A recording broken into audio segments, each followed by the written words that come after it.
আঞ্চলিক ৰাস মহোৎসৱৰ যি কাৰ্যসূচী আজি নাগাৰা নাম উদ্বোধন কাৰ্যসূচী আছে আৰু বিস্তৃত কাৰ্যসূচীৰে এই ৰাস মহোৎসৱৰ আয়োজন কৰিছে আৰু প্ৰতি বছৰে এই দক্ষিণ পশ্চিম ৰঙিয়া আঞ্চলিক ৰাস মহোৎসৱ উদযাপন সমিতিয়ে উলহ মালহেৰে এই ভগৱান শ্ৰীকৃষ্ণৰ শ্ৰী শ্ৰী ৰাধা কৃষ্ণৰ এই ৰাস মহোৎসৱ উদযাপন কৰি আহিছে।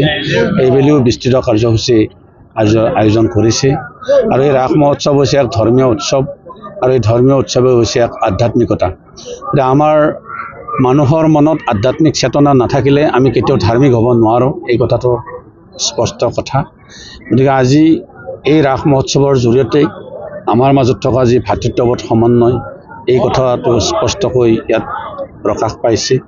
তাৰ লগে লগে আজি এই ৰাস মহোৎসৱত বিভিন্ন জাতি জনগোষ্ঠীৰ মানুহৰ সমাগম হৈছে আৰু এটা সমন্বয়ৰ ভাৱ ইয়াত সৃষ্টি হৈছে আৰু প্ৰতি বছৰে এই ভগৱান শ্ৰীকৃষ্ণৰ এই ৰাস মহোৎসৱ উলহ মালহেৰে উদযাপন কৰা হ'ব।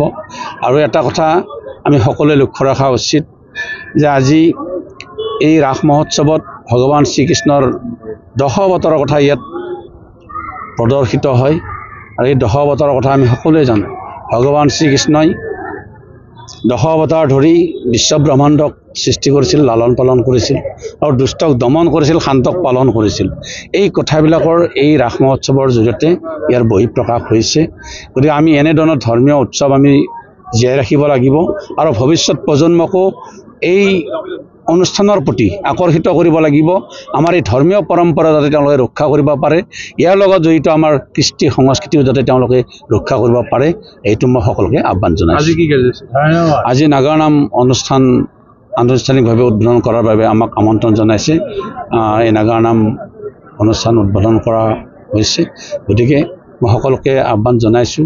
এই নাগাৰা নাম হৈছে আমাৰ এটা মহাপুৰুষ শ্ৰীমন্ত শংকৰদেৱৰ অপূৰ্ব সৃষ্টি।